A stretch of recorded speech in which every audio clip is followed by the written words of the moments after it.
Bangladesh Myanmar সীমান্তে সংঘাত ও mine বিস্ফোরণের ঘটনায় প্রায়ই হতাহতের শিকার হচ্ছেন বাংলাদেশিরা। এ অবস্থায় মিয়ানমারের অস্থিতিশীল পরিস্থিতি মোকাবেলা ও চোরাচালান বন্ধে সীমান্তে ১০৯ কিলোমিটারের কাঁটাতারের বেড়া নির্মাণের প্রস্তাব দিয়েছে সরকার।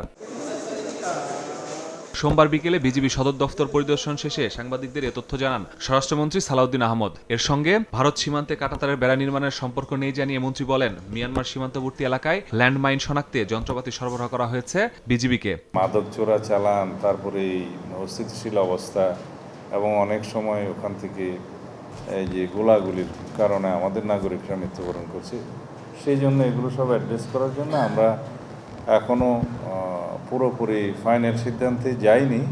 তবে আমাদের প্রস্তাব আছে যে আমরা সেখানে কাঁটাতারের বেড়া নির্মাণ করতে চাই ১০৯ কিলোমিটারে। স্যান্ডেলিনা সো, রূপচর্চায় আভিজাত্য। ভারত থেকে কাউকে প্রুশিন করতে দেওয়া হবে না জানিয়ে স্বরাষ্ট্রমন্ত্রী বলেন, অবৈধ অনুপ্রবেশ ঠেকাতে কঠোর অবস্থানে সরকার। সেরকম কোনো নাগরিক থাকে, বাংলাদেশি নাগরিক সেখানে যেয়ে থাকে, তার তালিকা পররাষ্ট্র মন্ত্রণালয়ে বিধি মোতাবেক দিতে হবে। আমরা ন্যাশনালিটি ভেরিফিকেশন করব, করে যদি সেটা সত্যতা পাওয়া যায় সেটা আমরা যথাযথ আইনি প্রক্রিয়ায় আমরা ফেরত নিয়ে আসব। এছাড়া অন্য কোনো উপায়ে আমরা কাউকে অ্যালাউ করব না।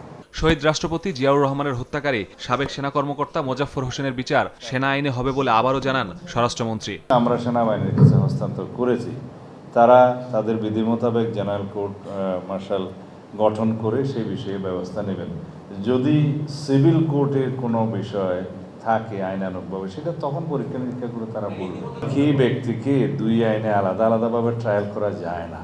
বিজিবির কার্যক্রমের প্রশংসা করে সক্ষমতা বাড়াতে জনবল ও সরঞ্জাম বৃদ্ধির পরিকল্পনা তুলে ধরেন সালাউদ্দিন আহমদ।